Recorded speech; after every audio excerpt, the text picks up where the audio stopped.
ବୋହୂ ଏ ବୋହୂ ବୋହୂ କଣ ବୋହୁ ଦିନ ରାତି ଖାଲି ବୋହୁ ବୋହୁ ରାତିଥା ଚିଲଉଛ କହିଲ।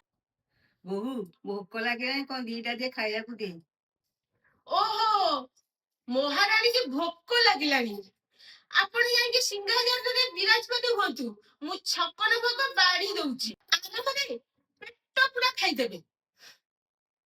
ବୋହୂ ତ କଣ ନାହିଁ ବାଢିକି ଆଣିକି ଖାଇପାରୁନ? ଯା ହାଣ୍ଡିରୁ ପଖାଳ ବାଢି ଦିଅ ଆଉ ପିଆଜ ଲୁଣ ଲଙ୍କା ଲଗେଇକି ଖାଇଦିଅ। ବୋହୂ ମାଛ ଟିକେ ମନ ହଉଥିଲା ଖାଇବାକୁ। କଣ କହିଲ ମାଛ ଖାଇବ? ମାଛ କିଲୋ ଆସିକି 400 ଟଙ୍କା ହେଲାଣି। ଇଏ କହୁଛନ୍ତି ମୁଁ ମାଛ ଖାଇବି।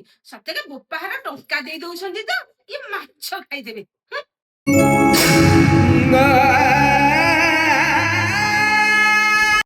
ମୁଁ ତମକୁ କେତେ ଥର କହିଲି ପ୍ୟାଣ୍ଟ ସାର୍ଟ ଟିକେ ଧୋଇ ଦବା ପାଇଁ, ଏତେ କାମ ତମ ସହିତ ହେଇପାରୁନି। ତମ ମା କଣ କରୁଛନ୍ତି କି? ତମ ମା ତ ଦିନ ରାତିରେ ବସିଛନ୍ତି, ତାକୁ ଦଉନ ଧୋଇବାକୁ। ବସିକି ତ ମାଗଣାରେ ଖାଉଛନ୍ତି। କହିବାଟା ମୋର ଭୁଲ। ବୋଉ ନେଲୁ ଏ ପ୍ୟାଣ୍ଟ ସାର୍ଟ ଦିହଳ ସଫା କରିଦେବୁ। ଦିଏ ସଫା କରିଦେବି। ବୋଉ ତୁ କଣ ଭାବୁଛୁ ମୁଁ କିଛି ଜାଣିପାରୁନି? ମୁଁ ସବୁ ଜାଣିପାରୁଛି। ଆରେ ମୁଁ ତାକୁ ଯେତେ ବୁଝେଇଲେ ବି ସେ ଜମାରେ ବୁଝୁନି। ତୁ କାହିଁ କହୁଛୁ? ମୁଁ ତତେ ଦେଖିଲେ ଦୁଃଖ କଷ୍ଟ ସବୁ ଦୂର ହେଇଯାଏ। ସତରେ ତୁ ଖୁସି ବୋଉ? ହଁ ବହୁତ ମୁଁ ଖୁସି।